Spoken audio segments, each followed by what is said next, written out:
Hello, and a very warm welcome to you all. Welcome to the CYF Children, Young People and Families Roundtable Seminar, Building Back Better. We'll be exploring this subject over the next hour. And please, at any time you want to ask any question, just put it in the chat and we will have opportunities to answer questions. But first of all, I would love to introduce you to everybody here in the room who will be speaking on the matter. So first of all, let me introduce myself. My name is Ami Bahari. I am CEO and founder of the Hebe Foundation, a Christian youth organization working with all young people, and especially with churches, Baptist churches across London and beyond, to help further our ministries and our outreach. I'm also on the board of directors at London Baptists and part of the CYF Roundtable. And let me introduce you to everybody else. Firstly, let me introduce you to Dan Holland. He is the youth and community worker at Portstrack Baptist Church, which is part of the North Western Baptist Association. Also here is Savannah Cook. She is Pioneer Minister in Training at Wokenham Baptist Church, which is part of Southern Counties Baptist Association. We've also got Caris Lambert. She is the Families and Children's Worker at Worcester Park Baptist Church, which is part of London Baptists. And we've got Josiah Barron, and Josiah is a student currently in year 12, and he's kind of in different places, but he's in London and down in Devon, Cornwall. Josiah? Yep, lovely. Okay, excellent. So we've got a lovely group of panelists here who are going to be speaking and sharing their wisdom on this topic. So we are really excited to be here with you and hope that you're really going to get something out of this seminar and have a bit more of a clear and greater understanding of the mission that lies ahead for us. And this year has not been easy. This year and the previous year has taken its toll on everybody, especially one of the groups that have been stretched beyond their young understanding are children and young people. Within my ministry, my organization, we help a lot of Baptist churches develop their CYF ministries, like I said, and the call for support to help get back on track has been very loud.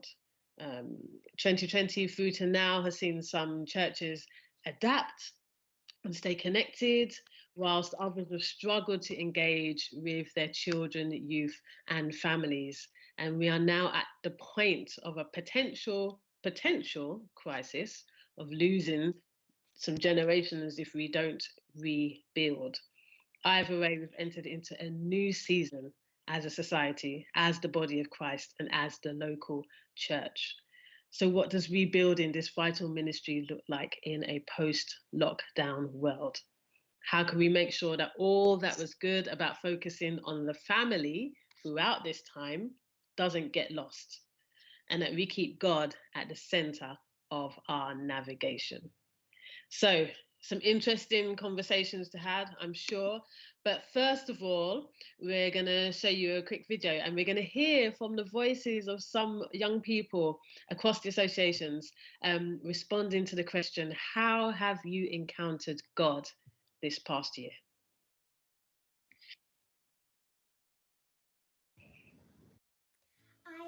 Encountered God when I was on my bed reading some of my Bible, and he cleared my head of all the worries so that I could understand it more. And I've encountered God in school because we had to do this maths quiz, and he helped me get through that. And it's been really hard because I haven't seen my baby cousin a lot. Well, sometimes I listen to my God music. Sometimes I imagine a whiteboard in my head and God draws me pictures. And sometimes I think about the Holy Spirit being my right-hand man. Another time that I feel like I've encountered God this year was when I was talking to a friend and she was trying to find herself and she was really struggling, and I remember talking to her and saying some really words that really helped her and benefited her. I can't remember the exact words I said, but I felt like they came from God and really from his heart, and just using me as his disciple to speak those to my friend. Yesterday when I was writing about the Trinity, I felt God was with me and giving me the knowledge to understand it. I have probably encountered God on online church, and also I think I've encountered him a lot when we're singing and we're looking at the lyrics. They've spoke out to me more because there's less of us, so I can hear them more clearly, and I guess it's kind of like you suddenly see the meaning of them and how important and incredible they are. With my family, I collected some leaves, sticks, seeds, and made a picture. God showed me that his world is amazing, and I am too. I was told to pray consistently for a year over something that you would quite like to happen. So this one thing that I chose to pray for, I kept feeling like it wasn't happening, and it made me really sad. But I went to a youth alpha at my youth, and we were watching a video, and there were two men, and they were talking about how you might find that God has answered your prayers, just not in a way that you saw before. And I went back from that, and I tried to focus and see if my prayers had been answered, and they were, and I just hadn't seen it before. So I think that's the way that I've encountered God this year.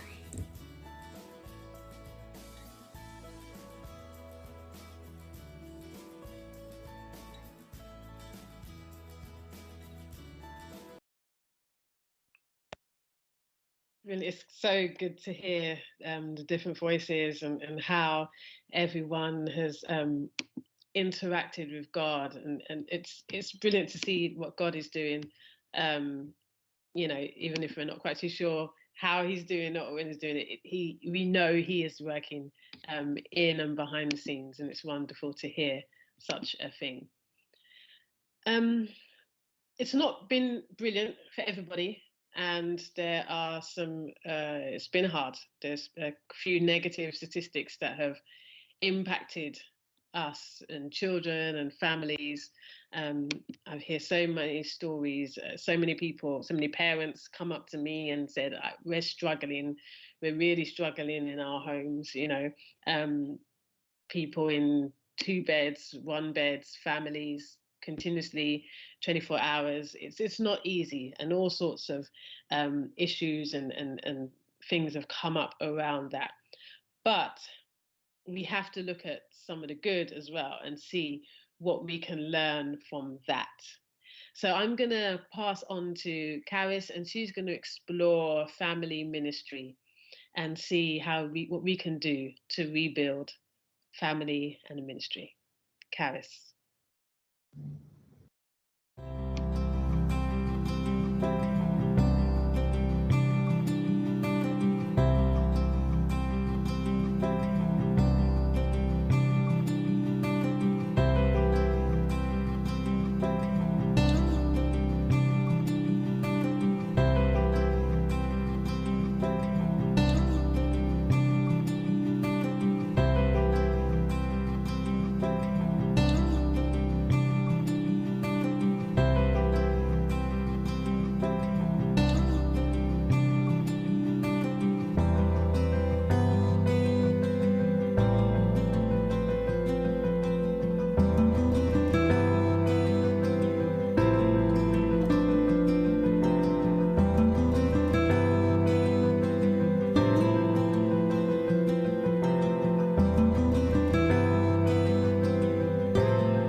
So the last 14 months of the pandemic and the 3 lockdowns have had a huge effect on our ministry to families.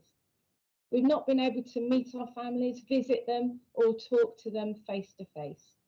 We've watched them from afar as they've coped with homeschooling, with working from home, with navigating church as families, dealing with the educational, physical, emotional and spiritual needs of their children, all within the four walls of their home. But we have been unable to venture into that space with them physically. And many of us have had to deal with all these things too, with the losses, the illnesses, the pain, the financial hardships, the furloughing, and the whole new world of technology. Yes, we thank God for Zoom, but while it has been a blessing for many families and children, it has been a curse for others who have struggled with limited resources, special educational needs, overwhelming screen fatigue, and basic boredom. Family workers have been amazingly creative and innovative. Some have become mini movie makers, designers of beautiful activity sheets, and creators of the best online games, otherwise known as, yes, we're going on yet another scavenger hunt. To be honest, others of us have really struggled to maintain a presence in our families' lives. At best, we have offered some options, not the normal we're used to, but the closest that we can create in the circumstances. At worst, we have just overwhelmed families with emails, videos, Zoom links, desperately trying to justify our roles and keep our ministries going. But there have been some good points in this gloom and frustration. We have seen families taking responsibility for the spiritual nurturing of their children in their home. And we have met some new families through the initiatives that we have been able to do. For me, creating Messy Church in a Bag was one blessing that I was able to share, and it helped me to meet people where they were just for a few minutes to pass on some love, hope, and encouragement. We have been able to include more families in our online services. They've been praying on the Zoom calls or preparing videos for our YouTube services. And we have heard fantastic stories of how children are engaging in these services, often in ways that we didn't expect them to. One boy in my church who is on the autistic spectrum has fetched his Bible every week to read along with us as we followed the Bible Society Bible series. Another has shouted his prayers at the screen and been a little frustrated that no one can hear him. There have been so many other examples going on in all our churches. So as we come out of this latest lockdown, and as we look to the future of meeting face to face in a building, and maybe one day not having to scour the fantastic coronavirus advice documents on the Baptist Together website, what do we take with us from this time? And how do we rebuild family ministry? What on earth will it look like? I have very little time to say so much, but I think that what we have to do is start and finish with our families and where they are. We need to listen to them and hear what they need to be able to continue this amazing role of spiritually parenting their children. We need to resource them and pray for them. We need to encourage them and bless them when it's hard, and share the celebration with them when it all seems to be having an effect. We need to disciple them alongside their children, so that as families they are walking their spiritual journey together. And all of this is explained and expounded through Rachel Turner's fantastic book, It Takes a Church to Raise a Parent. What I feel we don't need is to take their children away from them and do it all for them. Now we are back to normal. We also need to encourage the whole church to be a family. So many of our services online have been more intergenerational in nature, maybe out of necessity, but not without benefits for everyone. Now we need to encourage every opportunity for the whole church family to be together when we return face to face. We need to learn to be together as church family and to see what everyone can bring. We need to provide other Christian role models for the young people and families to see and learn from at different stages of their life and the parenting journey. And we need to bless the older generations who have missed the love and life and laughter of the younger members of our church family. We need to eat together and pray together and work together. And please see Martin Payne's amazing book, Messy Togetherness, which outlines so many amazing benefits of intergenerational church. What I feel we don't need is to recreate all our strictly segregated age groups that never meet with each other and never share life and faith together. We also need to work in partnership with our families to really benefit their children. Dr. Sarah Holmes from the Nurturing Young Faith Project at Liverpool Hope University has done some recent research which shows that the biggest increase in a child's individual faith comes when they have significant involvement with family faith, church discipleship, and faith role models. This is the orange principle. The red, the love and family, and the yellow, the light of Christ through the church, come together to impact the faith and life of a young person. So we need to be alongside our families, sharing life with them, supporting them in their amazing role, and resourcing them from our experiences and training so that we can bless their families. What we don't want to do is just to go back to how it used to be. So let's ask questions, let's seek God's Spirit for this time and move forwards into a new normal. Let's be prepared to be flexible, to fail often, to succeed more, and be willing to admit when it all hasn't worked as we hoped.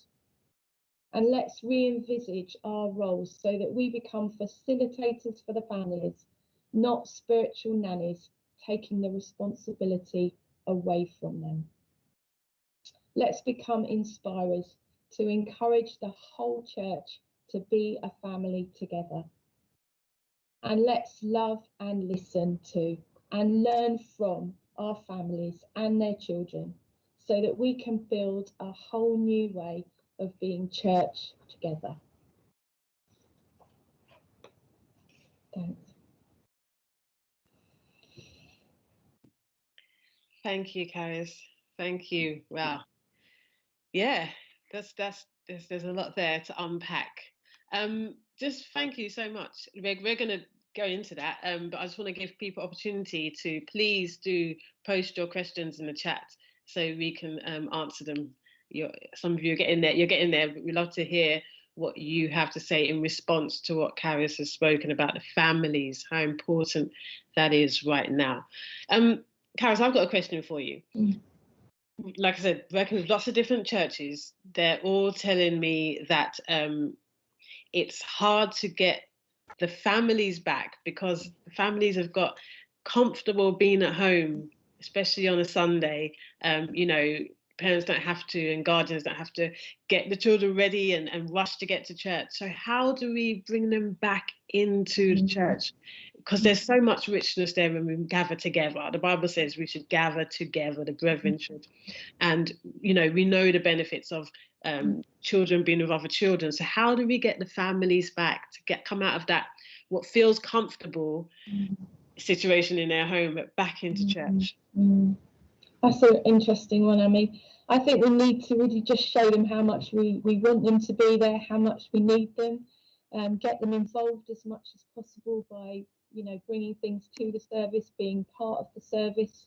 I know a lot of churches are going to continue a hybrid model, and we need to make sure that the families are included in one way or another. So if they choose to stay at home, they're still fully part of what's going on, and we can still, incorporate them, involve them, and benefit from them. I think it's just telling them how much we've missed them, how much we love them, we want them back with us, that the whole church wants them. You know, I think it's important for all ages that we meet again together, and the older folk have really missed seeing children, seeing families, and learning and being with them. Yeah, I agree. Thank you for that. We have a very specific question. Okay.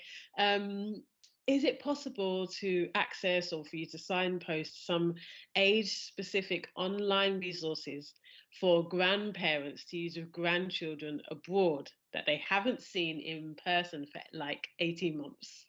So, I mean, that's really specific, but any resources, online resources for grandparents to use with their grandchildren, especially those who have been separated? Wow, that's a great question.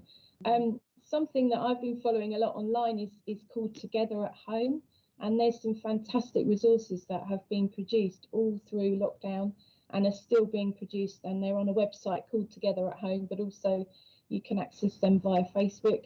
And weekly there's activity sheets which have all kinds of things to do with adults and children together.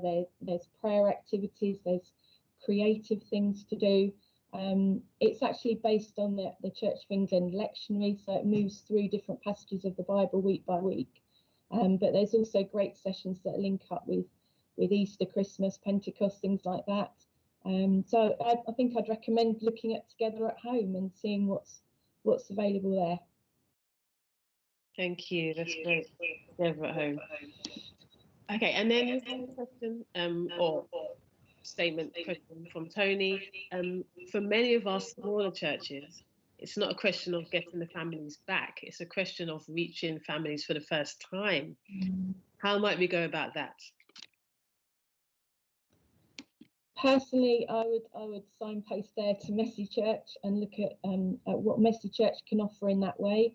Messy Church is an intergenerational, missional way of being church, and it really is aimed at reaching those who don't already come to church. So if you haven't looked into Messy Church already, there's a great website. There's lots of books and resources, and all through the lockdown as well, it's proved a great way for people to keep in touch.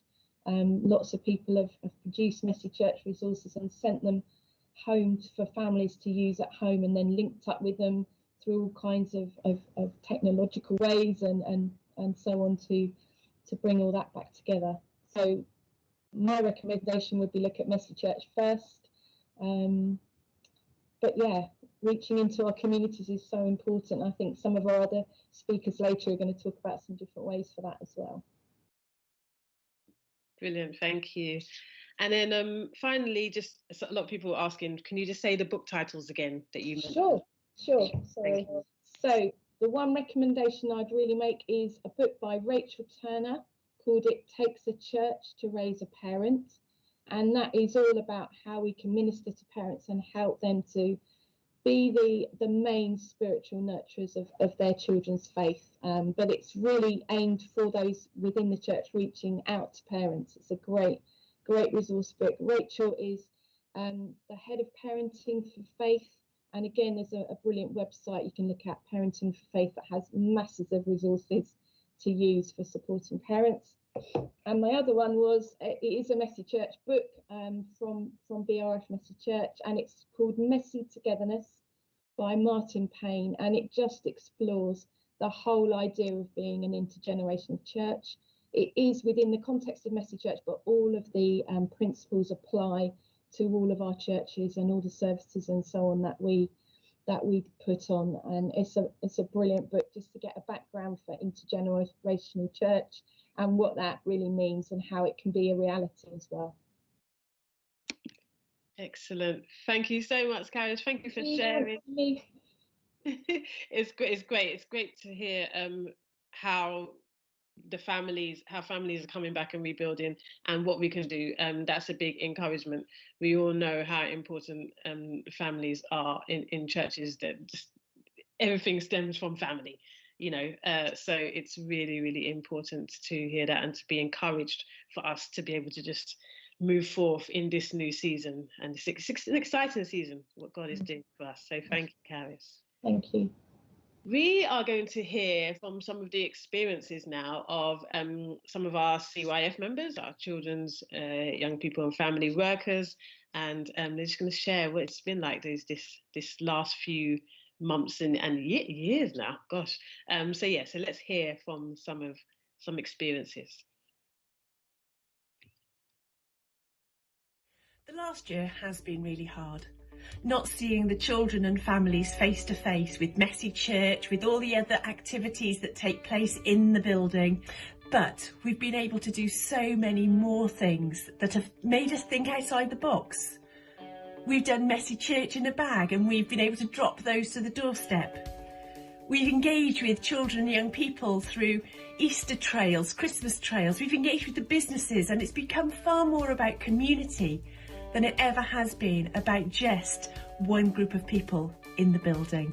One of the challenging things has been not being able to meet physically, not being able to see past the just comments to what's really going on, not seeing the body language, just not being physically present.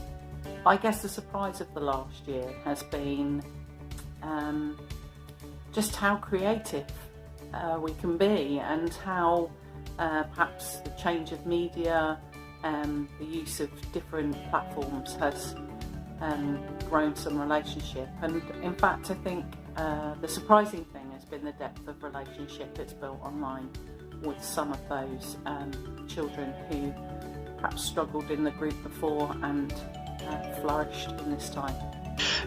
For me, lockdown's been very challenging because I would have normally done a lot of preparation and fundraising for holiday camps, things like Soul Survival, DTI, and obviously they fell away.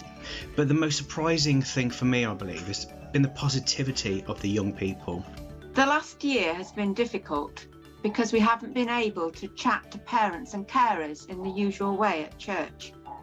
Not seeing, teaching and having fun with the children has been hard too. But one of the most wonderful things is that despite this, we've been able to keep connected with all our families in lots of different ways. And seeing families welcoming us, engaging with the faith activities we deliver and being thankful for them has been a joy. One of the things that we found extremely difficult when we were thrown into lockdown in last March, the disconnection of the face-to-face. They're a generation that is steeped in technology, steeped in screens. And so I don't think it helped. That became the only way that we could communicate and be together. Saying that, we're so grateful what we've seen here in our youth ministry is we had the ability and the opportunity to chop a lot of things away that we didn't need and we couldn't really do. And it opened up space for us to have deeper conversation, more in-depth conversation about the Bible, about being a Christian, a young Christian in the world today, about Scripture. The last year has been really difficult for me because I've really just missed seeing my young people face to face. Seeing them in a little box on Zoom just isn't the same. So I've really missed seeing my young people face to face. But one of the surprisingly good things to come out of it has been that it's forced us to be more creative in the way that we have to deliver our youth ministry. So yeah, creativity has been a really good positive from the pandemic for us. It's been a difficult season because of the lack of motivation from young people due to lockdown. However, we have been surprised at the amount of young people we've been able to reach. We've reached young people overseas in cities we're not in because we are online, and so we are not limited by geographical locations and restrictions, but we are able to support and help young people everywhere.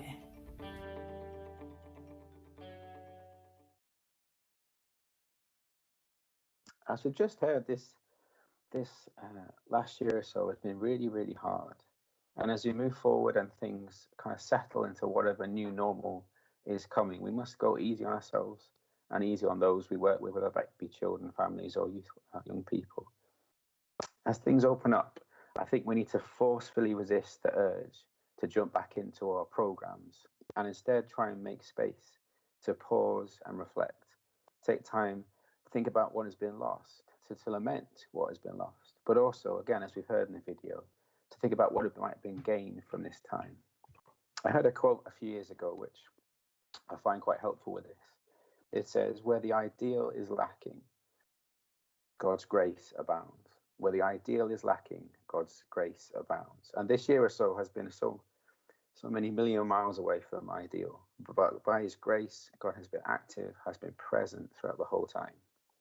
For me, over this last year or so, much of what I've done in my youth work has been reduced to Zoom sessions, to parcel drop-offs on doorsteps, and walks with young people one-to-one. And the highlight for me has been walking with young people. It's not something I've done before, not something I would have chosen, but it's actually been the highlight of this year.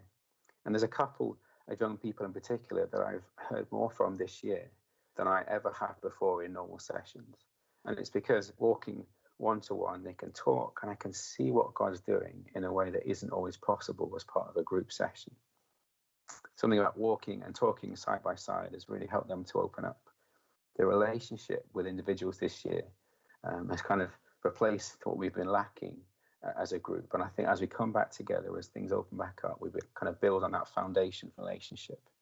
One-to-one work is really important. And it's worth saying here that one-to-one work, as long as you have the right procedures and the right kind of the right policies in place, can happen and can happen well. The parents and carers, the young people I work with, they know when and where I'm meeting their young people and have their written consent to do it. The one-to-one stuff, sometimes this year I found what has come out of a one-to-one session has been so much better than what I prepared to put on my Zoom session that week. Young people crave real, authentic relationships. They long to be known and accepted, and one-to-one work can offer the space and time for that to happen. As I mentioned above, it's been the unplanned stuff this year that I found has been much better than often what I've prepared. I've sat for hours with young people on their doorsteps talking about knitting, Jesus, anything in between. And in the past, perhaps I've been so caught up in trying to dictate what we discuss, trying to find the perfect question to unlock the right answer, when really what I needed to do was just give space to hear what young people are thinking and what's actually going on with them. And again, I'm not advocating abandoning planning, but the highlights this year have come from the young people, not from me. God is at work in them, in their lives, and I need to pull back. I need to not try and curate what God is doing, but just be aware of it and join in. As I said, it's been a tough year, and for some of my young people, that's meant that I've barely been able to see them for all the time that we've had in lockdown, etc. My small group is smaller, and at times I've been quite self-critical and quite down on myself and how they're engaging. And I don't know if you felt the same. I'm sure I'm not alone. So just to be clear, for my sake, perhaps, as well as yours, but it's worth saying that small is okay. Bigger is not always better. And it isn't our job to save young people anyway. It's God's. Our job is to follow our calling and be faithful to our calling and trust God for the work and trust God in what he is doing to young people and get involved. A good example of this comes from a few years ago. I wanted to start a group for unchurched young people who might have a bit of desire to know more about God. The first night we opened, we had about 20 young people in, and it was awful. They didn't want to kind of take time to have any questions. They didn't really have anything they wanted to learn. They just wanted something to do. And so that night we tidied up, we calmed down, we prayed, and really felt that it was right for us just to focus on 4 young people that we'd seen where God was clearly doing something. The rest, we asked them, they came to our youth club. So my wife and I, we spent the whole year on these 4 young girls, just answering their questions, listening to what they wanted to know, and spending time with them. And growing, seeing them grow in their relationship with God and growing together as a group. It remains kind of one of the most significant moments I've had of being involved with young people. You know, for that context and that time, small worked, because we got to know them, they got to know us, and we got time to hear and see really what God was doing in their lives. We got time to ask the right questions. So just an encouragement, really, maybe for you, if there's smaller numbers post-COVID, maybe that just gives you an opportunity to really go deeper with a small group that might not have been possible or feasible as part of a larger group. Maybe it might be that those who stay connected, God is really doing something, and then there because God has started something that you need to get involved with and see through to the finish. We're lucky to get part of it, aren't we? And just to kind of finish off, I want to say again that We must take time before rushing back into what we used to do. It might be that there's an opportunity here for something better if we kind of give the time to look, to listen, and be prayerfully creative. And it's worth remembering that all that we do, we can trust God with those we work with and trust God for what is next. Right. I think we're going to go to Army and potentially see if we have any questions. Thank you, Dan. I love the whole idea of walking and talking, just that one-to-one. Sometimes we can be, in this day and age, afraid to do one-to-one, but it's so important. Like I said, a young person just needs someone to listen to, and away from all the other voices, and just to be able to have that little bit of focus on them at times, and one-to-one enables that. I have a question for you.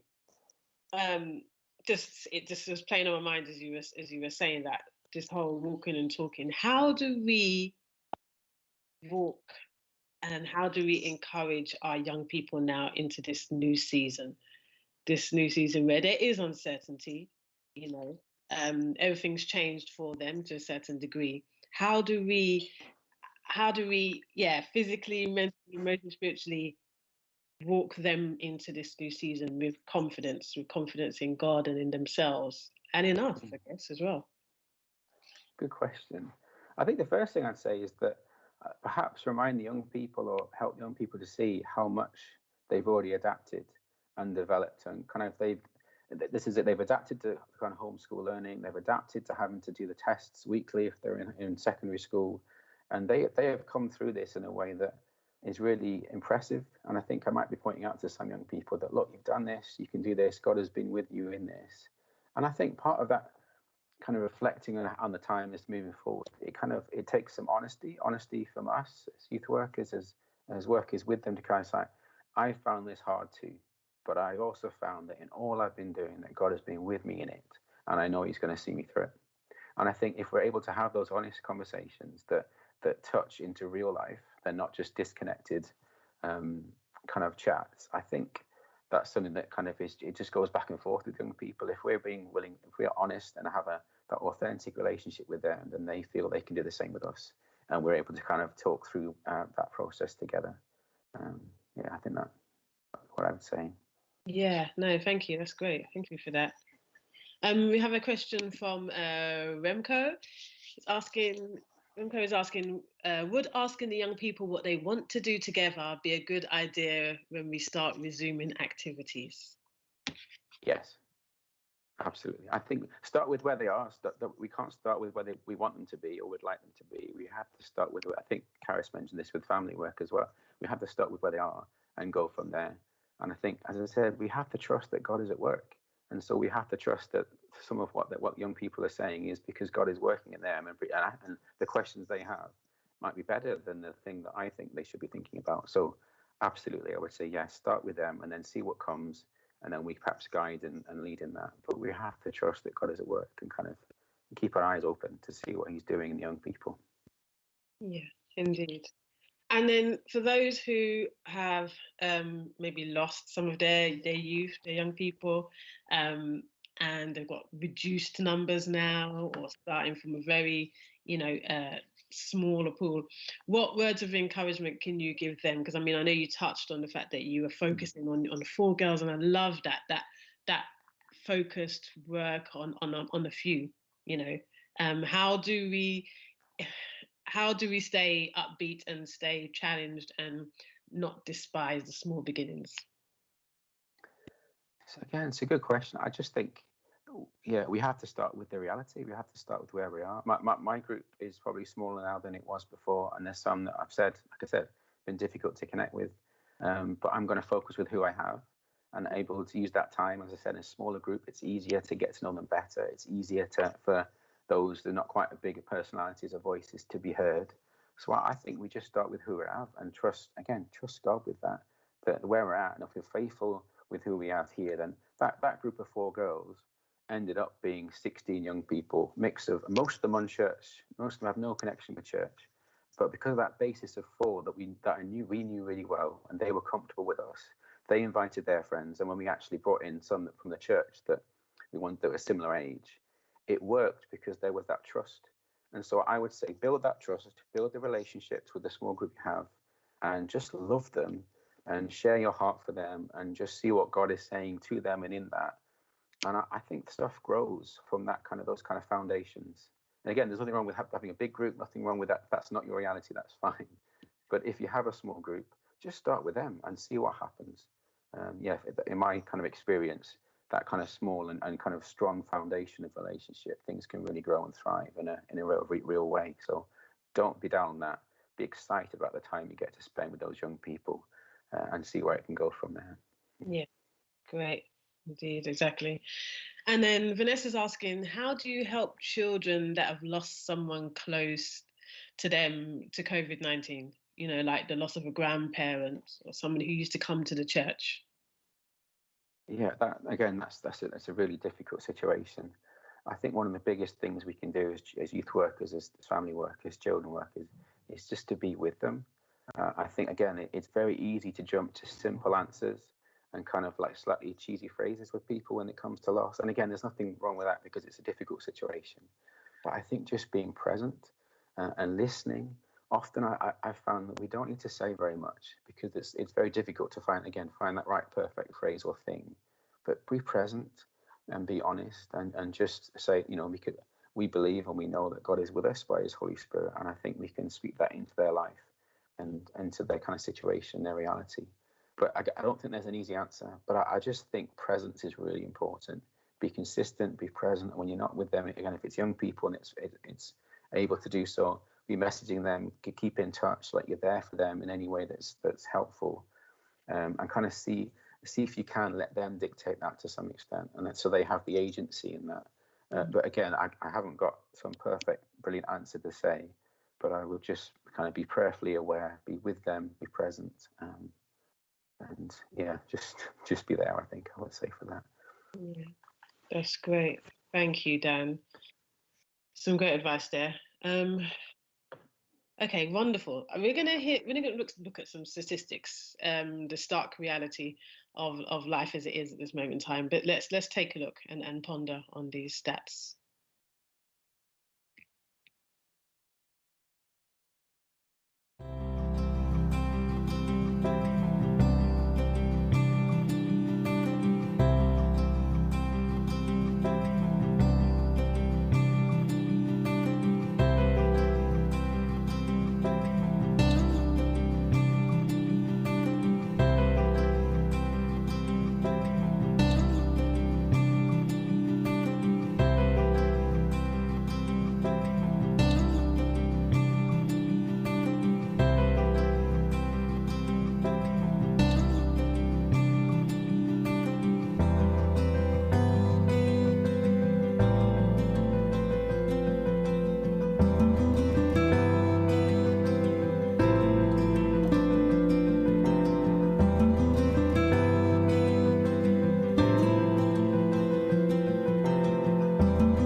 So as we've heard, this last year has been a challenge for us all and a really turbulent time for young people especially.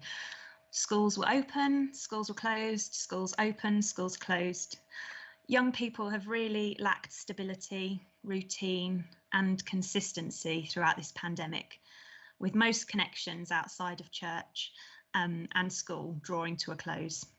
We've seen young people experience isolation, loneliness, mental health struggles as they adjust to a new normal. Parents, guardians and family members turned into homeschool teachers, and school teachers, when schools were open, became a face of consistency in a really inconsistent time. All lines and boundaries became blurred for our young people. But now, as we move forward, hopefully, we can see schools and churches playing key roles together in building relationships and connections. So I'm going to whisk through some things that might help you think about what it might look like for your church to engage with and make connections with your local schools. So firstly, I'd like you to think about your church building.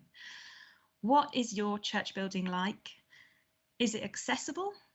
Is it near a local school? So many after-school based clubs, including sports clubs and music groups, stopped during the pandemic. And even now we see a gap of provision from outside the academic school curriculum. Could your church building be used to host after-school clubs? In one of the local secondary schools I go into, through conversations with young people, I've really noticed an increase of young people wanting to apply for part-time jobs, find their independence financially and emotionally after being cooped up at home.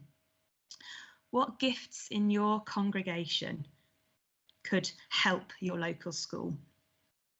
Do you have a job coach in your church congregation, or someone who can help young people write CVs?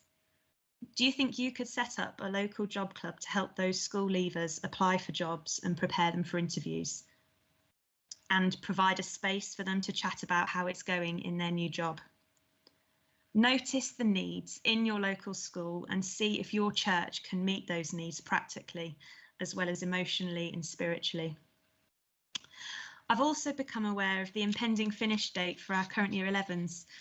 With most academic assessments taking place in May in place of the GCSE exams, which would normally be spread out over a long couple of months, we need to be aware that for many 16-year-olds, their end date with school is within the next week or so. For a lot of our vulnerable young people, this means about 4 months with no engagement with adults outside of their homes. And that, of course, is if they have something to go on to in September. Either way, this is a really long summer ahead. So how will this affect your ministry in schools? Perhaps you might be able to provide a drop-in style space at your church for young people to have a safe place to hang out, connect and chat over the long summer, where good listening and relationship building is at the core of how you run that space. Maybe buy some donuts and buy some bean bags and set up this welcoming space in your church or in your church grounds. Could you have a conversation with your local secondary school and work in collaboration with them to create something that meets the needs of the young people? And again, it has been another unsettled school year for our upcoming Year 7s. How does your ministry programme incorporate support for the transitional stage for our Year 6s to Year 7s this September? It's Your Move, the Scripture Union Year 6 to Year 7 school transition programme, could give you pointers on how to show God's love through supporting this crucial stage for our young people. Perhaps have a chat to your local school's pastoral care department and see how you can provide some friendly faces to help during the induction days and first weeks starting back in September. Alongside our young people, the pressures that teachers are facing in this time is extensive, because they've not only been carrying the constant presence of being in the young people's lives, but the additional weight now of the psychological welfare of the young people too. And teachers just don't have the capacity to nurture the spiritual and emotional well-being of young people, in addition to their mounting workload that they have to carry. And that's where we, as children's, families, and youth workers, have a role to play. And schools, I have found, have been welcoming with open arms to work with local churches. But this does come from a place of trust and friendship building with the staff. So how could you draw alongside teachers in your local schools and build relationships going forward? Could it be providing coffee and cakes one break time each week in the staff room? Or could an after-school staff chaplaincy rota be put in place to bridge a connection between the teachers and the church? Youthscape did some research which found lamenting and expressing grief and suffering to be quite low down in what we practice as youth workers. And this needs to change. We need to engage with the difficult, raw emotions that we're seeing around us through creating spaces for young people to encounter God's presence. Prayer spaces in schools are a great charity for getting you thinking about what it might look like to bring quiet and reflective spaces to young people in school, to help them engage with and process the emotions they might be feeling. In the emotional roller coaster training that was provided earlier in the year by our associations, they talked about tending to the emotional safety of young people by creating a safe environment and growing a relational connection. And prayer spaces are a great way to grow these connections in a safe way. So, in conclusion, of course, we can connect with our schools in our classic approach of assemblies and RE lessons, but it could be so much more. So I hope and pray that this has given you some food for thought in imagining how your church could creatively connect with a local school over the coming weeks and months. Thanks. Wow. That was great. Seriously, so many. I'm writing down all the ideas you just said. I'm like, wow, this is awesome. Love it. How to connect the schools and church, and just, it's like creating a continuation, you know, in a way, isn't it? And it's about being really creative with that. And I love the ideas that you've given us. Just even the whole making cakes for the class, the staff room, you know, because I know that we do work in churches, in schools, but sometimes that initial to get into a school is hard. There's maybe a little bit of distrust or unsure, you know, of who are these people, especially if they're talking God or anything like that, you know. And so, but sometimes you've got to just come with the love and the kindness and really just build those relationships, isn't it? Yeah. To get us in there. Yeah, that's fantastic. We've got some questions coming in. But my question is, so a church might be hearing this and they're thinking, this is great, but we then have to create a team. And what about all the issues around safeguarding, or just how comfortable am I interacting in that way in such a formal setup as a school? What kind of reassurance can you give us around that? Yeah, well, I think definitely what you've just said about starting those small connections with schools. So if it is that you've got people who are perhaps a bit nervous about doing group work with young people or meeting with young people, have you got people in your congregation who are really excellent bakers and make great cakes? Because yeah, that could be the way into the school. That could be using the gifts that you've got in the congregation. So I don't think it's about comparing, oh gosh, we're not doing that, or, you know, have we got a team we could pull together to run a youth drop-in space? But are there different ways you can use the gifts in your congregation? So yeah, it doesn't have to be the big grand things. Like Dan was saying, you know, go to the small, and if it's with cakes baking and taking them to the teachers at school, that's a really great way to start, I think. Okay, thank you. Brian says, we're also looking or thinking about what renew well-being for young people might look like. I don't know if you can give us any insight on that. If you can tell us, like, how is something a good idea to do with the schools and something we can integrate? Yeah, absolutely. And what the message behind Renew Wellbeing, where it's okay not to be okay, is just such a great statement for walking alongside young people as well. And I just think that's a brilliant way to start an initiative in a school. If you're creating a space that is purely to walk alongside young people, listen to them, give them that space to know it's okay not to be okay, that's a great place to start. And I know Renew are looking at piloting some projects with young people, you know, having young people in mind for Renew. So yeah, it's a great thing to be starting right now. Yeah, great, thank you. Mike says, our church has yet to reopen, but we have 2 asylum seeker children who are on the autistic spectrum. One is non-verbal. I mean, how do you connect with the school and to you know, to really support children with some challenges or special needs? How do you support, combine that, make that connection and then support in a way that's really going to be effective? Yeah, that's really tough. And again, that's brilliant if you've got people who are have got lots of time and gifts with working with young people or children who've got learning difficulties.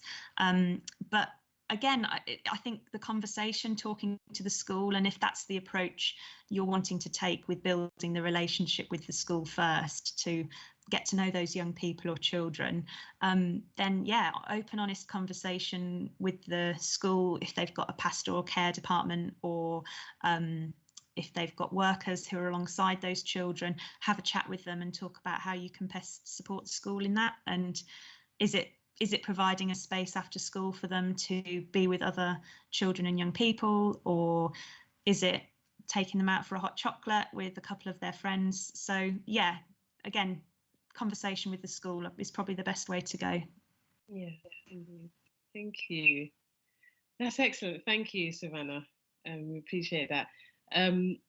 There are lots of people giving some ideas in the chat as well. Right. Urban Saints do a great training and materials in regards to children with additional needs.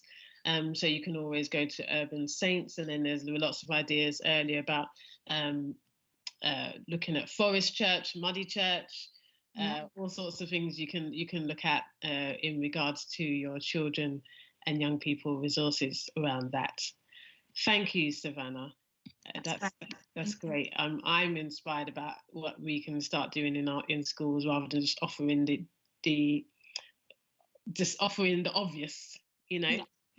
And I guess it's about being really creative and not necessarily going for the obvious, but going for what's needed. Yes. Yeah. Because what might not be needed is another assembly at this moment in time. Yeah. Something else. Yeah, so, absolutely. Okay. So yeah. So in this new season, we need to think bigger and bolder. Thank you for that. Thanks, Sammy. We are gonna hear now from Josiah. Josiah is a young person. Yeah, we have a young person here. Obviously, we should. And he's just gonna give some reflection, basically, on where he's at. His reflection as a young person, young Christian, and how this time has been for him, and maybe his thoughts and plans moving forward in an uncertain but exciting time, hopefully. So, Josiah, are you there? Hi, I'm here. So in the past year, it's been really difficult for a lot of people, and a lot of people have suffered from the virus itself or the repercussions. And the church has very much been affected by this as well. We could just suddenly no longer meet in a church building, and this posed a bit of an issue a big issue for a lot of churches. But the church leaders came together, and although there was lots of different ideas behind what we could do instead, we all came to a conclusion of sort of Zoom churches or Facebook Lives or things like that to still reach the congregation. And although this question was very quickly solved, I think that for me, I was posed with a lot of more difficult questions to answer in myself. As a year 11, I just spent 3 to 5 years doing practice exams and working towards my GCSEs, and then suddenly that was all over, and I never did my GCSEs, and it felt a bit like I wasted sort of 5 years. But I kind of had a lot of free time on my hands all of a sudden, and I spent about 3 or 4 months just in my room and in my house, thinking about sort of where I was with my faith, but also what was next and where God was calling me to go. And I ended up moving to London, which wasn't a planned thing, and it was all quite last minute. But I became a student athlete in London, and recently, so it's, where I am, there's a lot of guys from different places in Europe, and we all sort of live with different families. And recently, I was in the car with one of the families that my friend lives with, their sort of homestay father, and we were sort of discussing Christianity and my faith and his faith. And he asked me whether he could just ask me some challenging questions. And nobody had ever really said to me, just, can I ask you some challenging questions? I'm not expecting good answers, and I'm not expecting answers at all. But I just want to pose these questions for you to sort of think about yourself and learn yourself. And so we sat for probably about 3 hours, and he just asked me questions about where I was and certain verses in the Bible, etc., etc. And I felt like actually this is what we've all needed. We've all been posed with these questions through lockdown, but actually we sort of sometimes growing up in a church, both of my parents are ministers, and I feel like sometimes I was just expected to know the answers to certain questions, and I was afraid to ask them because I thought, I'm supposed to just know this, and it'll be embarrassing if I ask it. So I think leading into the future, I think that it's really important to encourage young people to ask questions, ask young people questions, always expecting or being able to give the answer back to them sometimes. Sometimes it's good to ask a young person a question that even you don't know the answers to, just to then start a discussion and to also expect answers in return and encourage them to ask questions even if they feel like they should already know the answer. And so, I just think, going into the future, we just need to ask more questions and also allow young people to sort of give them that platform to ask more questions and be more, I think we need to encourage people and tell people that it's okay to be confused or interested without knowing everything. So, thank you.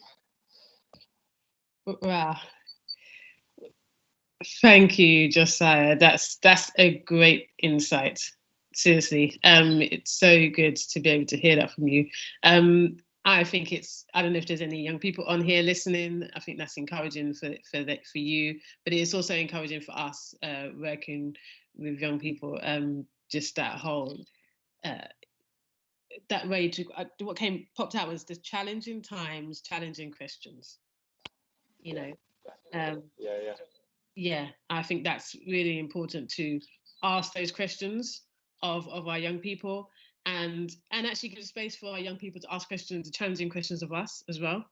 Go for it. I feel that actually lockdown has made lots of our faiths either stronger or I think the challenge of lockdown and the sort of challenge that's put on our faith has actually definitely for me made my faith a lot stronger.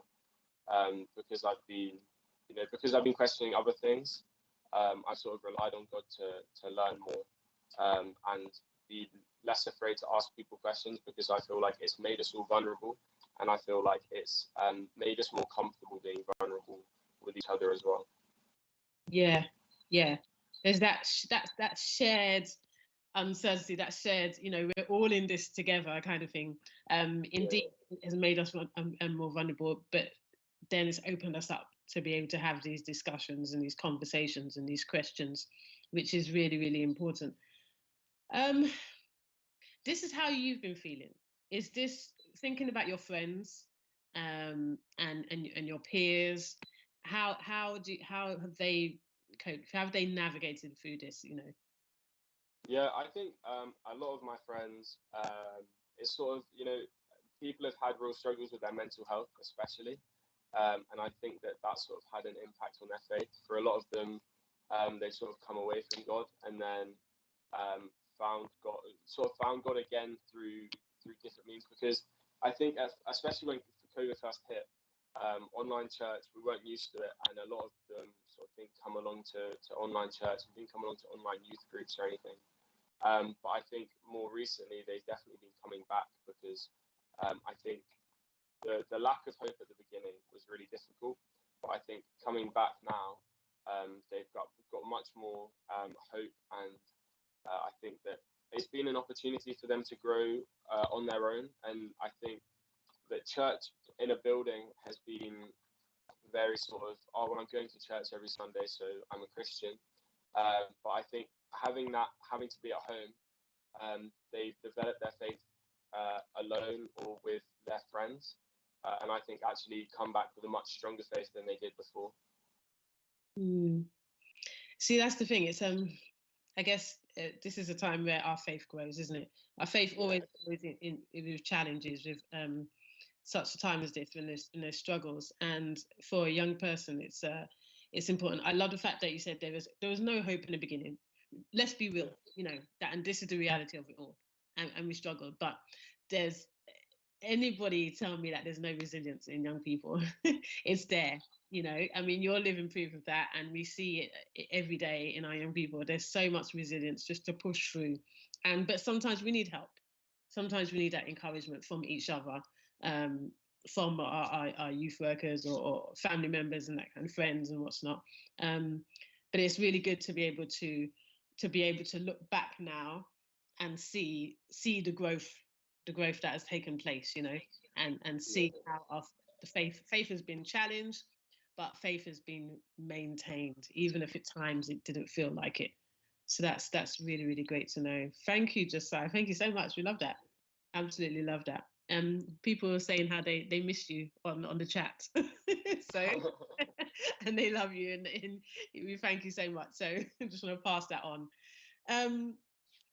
We don't have much longer left, but if you do have any questions that you would like to pose to our wonderful panel here, those of us in the room, please do put them in the chat. And we want to be able to further this conversation and continue it on.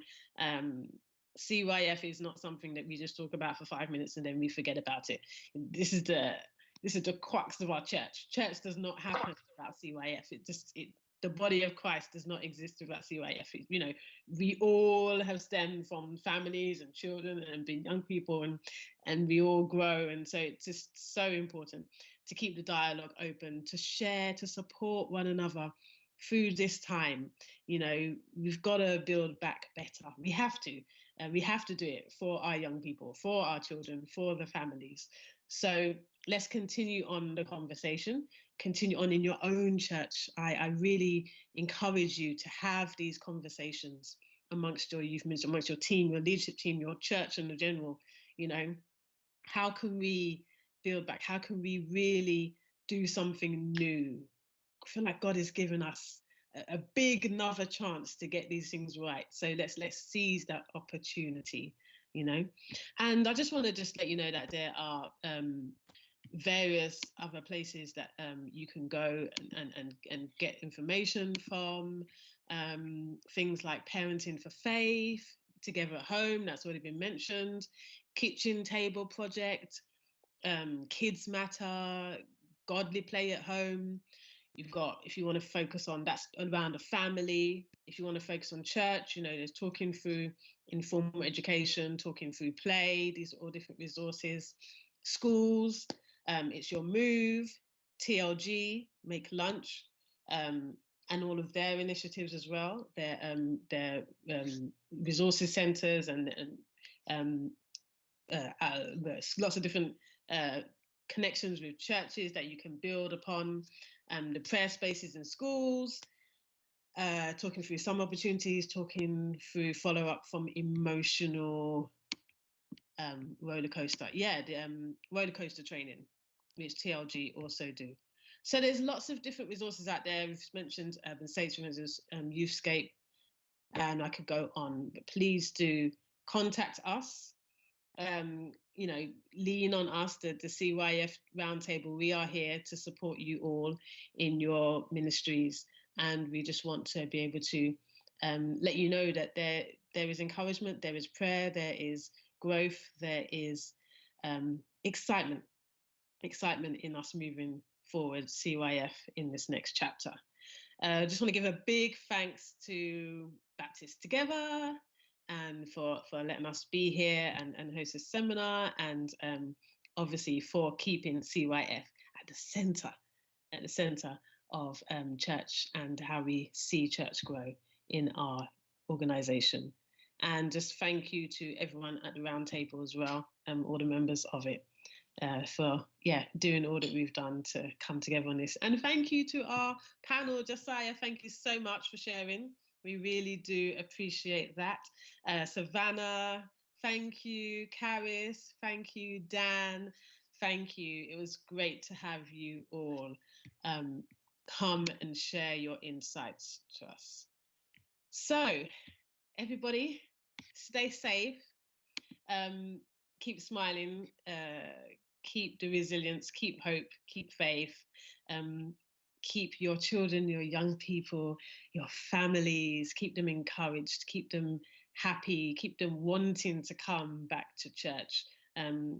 Continue to let God just use you completely and open our minds to creativity and the plans and the visions he has for our church, for our community in regards to CYF. We're going to build back better, people. There's no doubt about it. We're God's children. We can't do anything but. So let's do it together. Let's do it in unity, and let's do it in love. Everybody, thank you so much. God bless you. God keep you. Let me just say a little blessing over you right now, because I like to leave with blessing.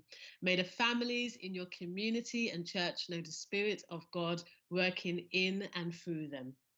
May the children in your community and church know how wonderfully made they are by their Creator.